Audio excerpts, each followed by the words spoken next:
Les politiciens, bon, on a confiance ou on n'a pas confiance, ça dépend. Hein. Mais en tout cas, on sait quelque chose, c'est qu'il y a officiellement 600 000 personnes qui n'ont pas à bouffer en France, quoi, tous les jours. Et les mecs vous disent ça comme un chiffre, et quand on leur demande qu'est-ce qu'ils vont faire pour ça, ils disent, ben, je sais pas. Alors nous, on sait et on le fait, voilà. On est dans la merde. C'est-à-dire que moi, personnellement, ça va, j'ai gagné du pognon et je le dis tout le temps et j'en ai rien à foutre, je vais me tirer. Mais pour ceux qui sont obligés de rester, c'est vraiment le bordel.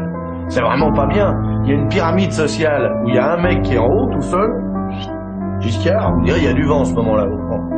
Parce qu'il y a beaucoup de mecs qui veulent sa place. Et plus on descend, plus on est nombreux. Et quand on arrive en bas, on est vraiment dans la merde.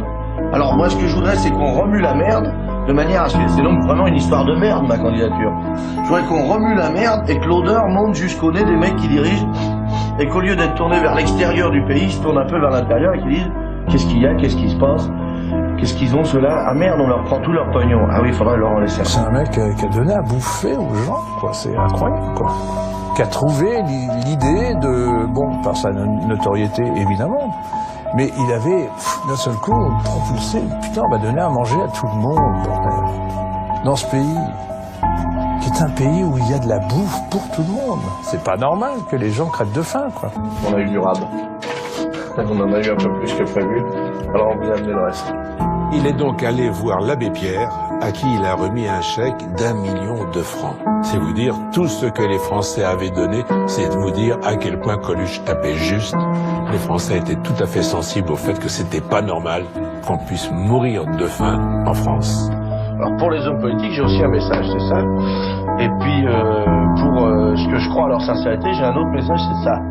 Voilà, mais en dehors de ça, j'ai rien. J'appelle les feignants, les crasseux, les drogués, les alcooliques, les pédés, les femmes, les parasites, les jeunes, les vieux, les artistes, les taulards, les gouines, les apprentis, les noirs, les piétons, les arabes, les français, les chevelus, les fous, les travestis, les anciens communistes, les abstentionnistes convaincus, tous ceux qui ne comptent pas pour les hommes politiques, à voter pour moi, à s'inscrire dans leur mairie et à colporter les nouvelles. Tous ensemble pour leur foutre au cul avec Coluche, le seul candidat qui n'a pas de raison de mentir. Je me suis trouvé dans une situation avec les restaurants du cœur où ils m'ont tous fait des promesses, tu vois. Et puis maintenant, je les vois, quoi, les promesses, tu vois. Donc si tu veux, je vais les regarder. Ce fait d'en parler, c'est que ça me fait pleurer. Je peux pas vous dire pourquoi. C'est que c'est pas possible de perdre quelqu'un comme ça.